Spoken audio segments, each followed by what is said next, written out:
वैष्णवी प्रकरणी आता पिंपरी चिंचवड पोलिसांनी हगवणे पिता पुत्राच्या दोन्ही बंदुका आता जप्त केल्या आहेत। चांदीची भांडी आणि आलिशान कार देखील जप्त केल्या आहेत। स्त्रीधन म्हणून वैष्णवीला हीच चांदीची भांडी दिली होती।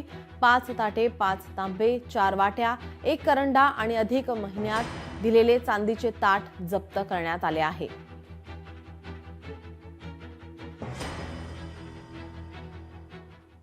अशा प्रकारची घटना होते ती खऱ्या अर्थाने सहन करण्यापलीकडे आहे आणि म्हणून मुख्यमंत्री महोदयांनी देखील यावर भाष्य केलेलं आहे।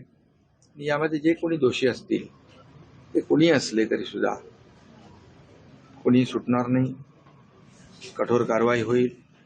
पुन्हा अशा प्रकारची दुर्घटना पुनरावृत्ती होऊ नये किंवा करण्याचं धाडस होऊ नये अशा प्रकारची कडक कारवाई होईल।